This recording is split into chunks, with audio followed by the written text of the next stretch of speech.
बच्चों, आज हम सूरदास जी का पद विनय पढ़ेंगे, जिसमें उन्होंने विनती की है, भगवान श्री कृष्ण से निवेदन किया है कि हे प्रभु, अब कह राखे लेहु भगवान, अब की बार मुझे अपनी शरण में ले लीजिए। राखे मतलब शरण में, ले लीजिए।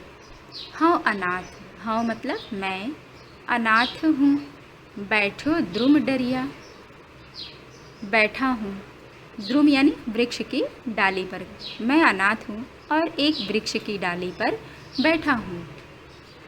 पारधि साधे बाण, पारधि मतलब बहेलिया, साधे निशाना, बाण, बहेलिया बाण से निशाना साधे हुए हैं, बनाए हुए हैं मुझे मारने के लिए। ताके डर मैं, उसके डर से मैं भाज्यो भागना चाहता हूँ। भाज्यो यानी भागना चाहता हूँ। ऊपर धोक्यो सचान, सचान यानी बाज पक्षी। मैं बहेलिए के डर से भागना चाहता हूँ, किंतु जैसे ही ऊपर देखता हूँ कि बाज पक्षी बैठा हुआ है और मैं अपने स्थान से जैसे ही उठूँगा बाज मुझे झपट लेगा। इसलिए दुहु भांति दुख भयो आन यह। सूरदास जी कहते हैं दुहु दोनों भांति से दुख हम पर आन पड़ा है।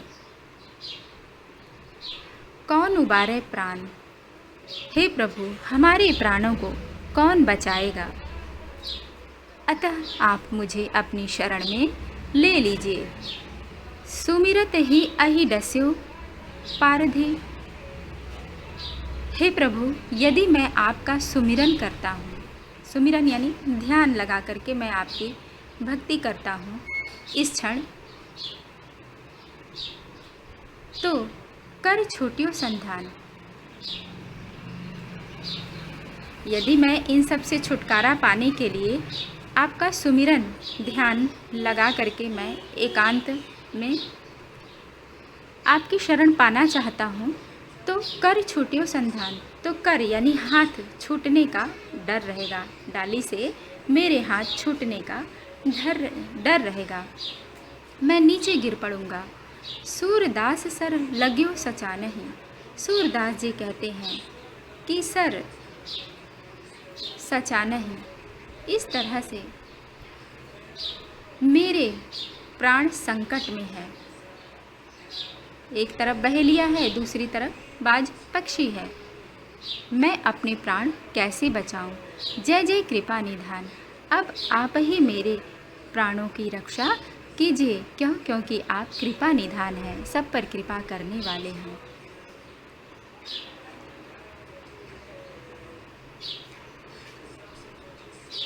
अगला देखिए, मेरो मन अनत कहाँ सुख पावे। सूरदास जी कहते हैं कि हे प्रभु मेरो मन अन्यत्र कहीं सुख पाता नहीं है, अर्थात यह जो मेरा मन है कहीं भी इसे सुख मिलता नहीं है। आपकी शरण को अन्यत्र यानी अनत यानी आपकी शरण को छोड़ करके कहीं दूसरे स्थान पर इसे सुख मिलता नहीं है। जैसे उड़ी जहाज को पक्षी फिर जहाज पर आवे, जिस प्रकार से जहाज का पंछी यानी जहाज पर जो पक्षी होता है वापस वहीं उड़ करके चला आता है और कहीं इधर उधर नहीं भटकता, उसी तरह से फिर जहाज पर उसी तरह से मैं भी आपकी शरण को छोड़ करके कहीं दूसरे स्थान पर जाना नहीं चाहता, क्योंकि कमल नयन को छाड़ी महात्म, मुझे तो यहाँ सुख ही सुख मिल रहा है। कमलवत नेत्र आपके कमल जैसे नेत्रों को छोड़ करके महात्म, इतने बड़े महात्मा को छोड़ करके ऐसा कौन महात्मा होगा, ऐसा कौन जीव होगा जो और देव को ध्यावे और देवता की उपासना करेगा। अर्थात आपके कमलवत नेत्रों की उपासना को छोड़ करके, भक्ति को छोड़ करके, दर्शनों को छोड़ करके और देवता का ध्यान कौन धरेगा।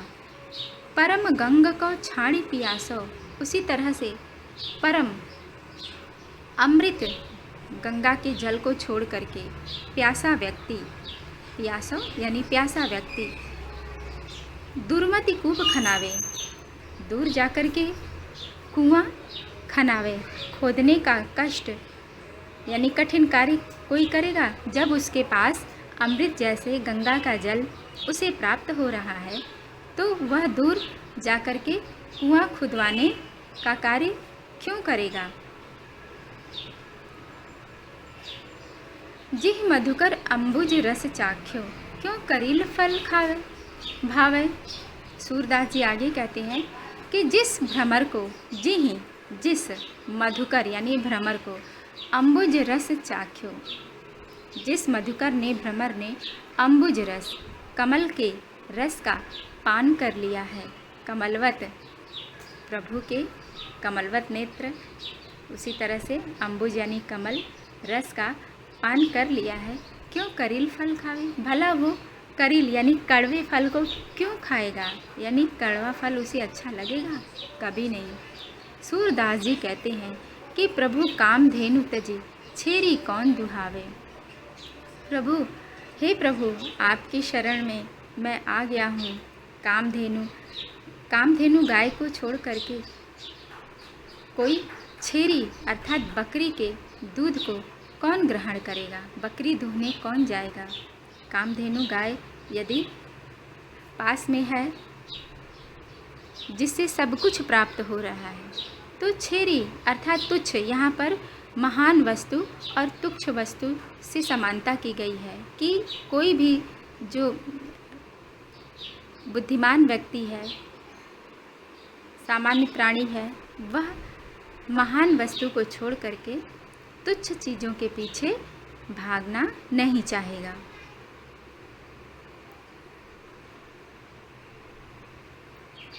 वात्सल्य संबंधी पद देखिए बच्चों, यहाँ पर अलग अलग भाव है। ऊपर आपने विनय संबंधी पद में देखा कि सूरदास जी अपने प्रभु श्री कृष्ण से विनती करते हैं, अपने आराध्य से विनती करते हैं, निवेदन करते हैं कि मुझे अपनी शरण में ही रखिए, मैं आपकी शरण को छोड़ करके अन्यत्र ईश्वर की आराधना करने नहीं जाना चाहता।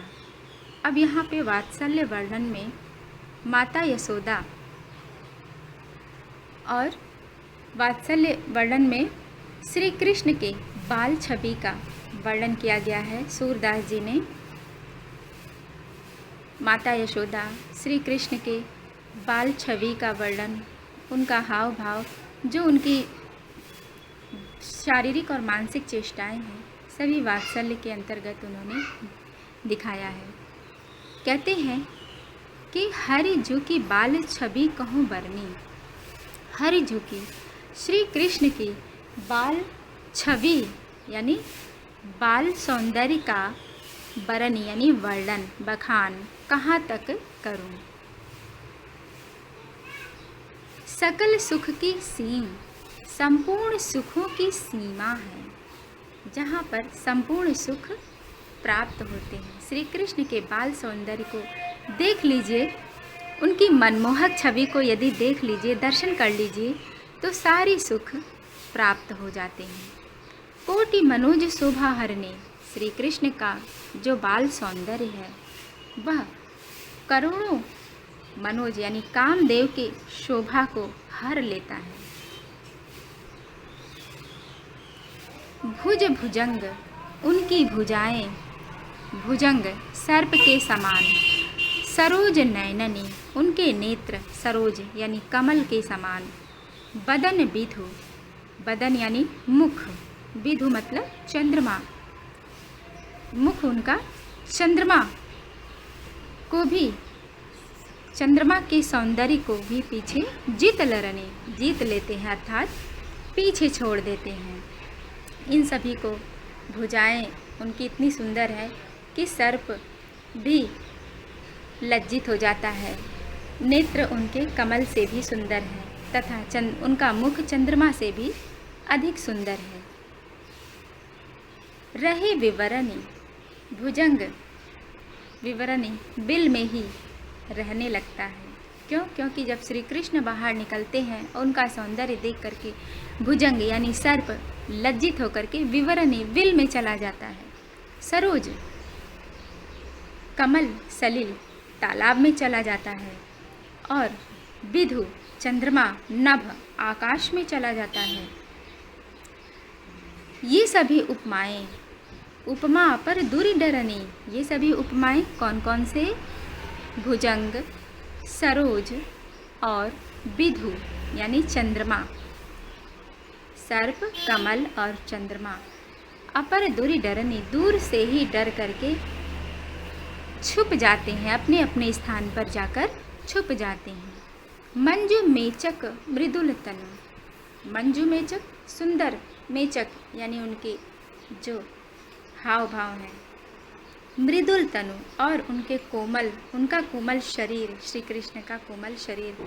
अनुहरत भूषण भरणी, जब आभूषण धारण करता है अर्थात उनके शरीर, कोमल शरीर पर जब आभूषण सजा दिया जाता है तब मनः सुभग सिंगार शिशुतरु, तब ऐसा लगता है मानो, मनः यानी उत्प्रेक्षा अलंकार, सुभग सुंदर श्रृंगार का, शिशु यानी छोटा, तरु यानी वृक्ष, श्रृंगार का छोटा पौधा, विविध फरियो अद्भुत फरनी, अद्भुत फल से लद गया है। जब श्री कृष्ण आभूषण धारण करते हैं तो उनका शरीर इतना मनमोहक हो जाता है, इतना सुंदर हो जाता है, तो उसे देख करके ऐसा लगता है कि मानो श्रृंगार का छोटा पौधा अद्भुत फलों से लदा हुआ है। चलत पद प्रतिबिंब मणि आंगन घुटुरवनि करनी, जब श्री कृष्ण चलते हैं, अपने आंगन में चलते हैं, तब उनके पद प्रतिबिंब, उनके पैरों की जो प्रतिबिंब, जो छाया है, मणियों से, मणि यानी मणियों से आंगन में जो छाया जब पड़ती है, घुटनों के बल जब श्री कृष्ण अपने मणियों से सजे हुए, मणि से सजे हुए आंगन में पैर रखते हैं, चलते हैं, तब उसकी छाया देख करके ऐसा लगता है कि जलज संपुट सुभग छवि भरी लेती उर जनु धरनी, तो ऐसा लगता है कि धरती, धरन यानी धरती, जनु यानी मानो, उत्प्रेक्षा अलंकार यहाँ भी, जनु मानो धरती उर अपने हृदय में भर लेती है। क्या भर लेती है? संपुट कटोरे में, अपने कटोरे में भर लेती है। श्री कृष्ण के कटोरे में कमल को भर भर करके हृदय से लगा लेती है। सुभग सुंदर छवि, उनके चरणों की सुंदर छवि, लाल लाल उनके जो कमलवत जो चरण हैं, ऐसा लगता है कि धरती उन्हें अपने कटोरे में भर भर के अपने हृदय में रख रही है। पुण्य फल अनुभवती सुतहि बिलोकी कय नंद घरनी, नंद घरनी यशोदा माता, बिलोकी कय सुतहि अपने पुत्र को देख करके पुण्य फल का अनुभव करती हैं, अनुभव करती हैं। सूर प्रभु की उर्वशी किलकनी ललित लरखरनी, सूरदास जी भी कहते हैं कि हमारे भी हृदय बसी हुई है प्रभु श्री कृष्ण की छवि, किलकारी करना, किलकनी उनका किलकारी करना और ललित उनका खिलखिलाना, लरखरनी लड़खड़ा करके गिर जाना, ललित यानी सुंदर ढंग से जब वे किलकारी, मनमोहक ढंग से किलकारी करते हैं और लड़खड़ा करके गिरते हैं, तो यह सौंदर्य, यह छवि मेरे मन को हर लेती है।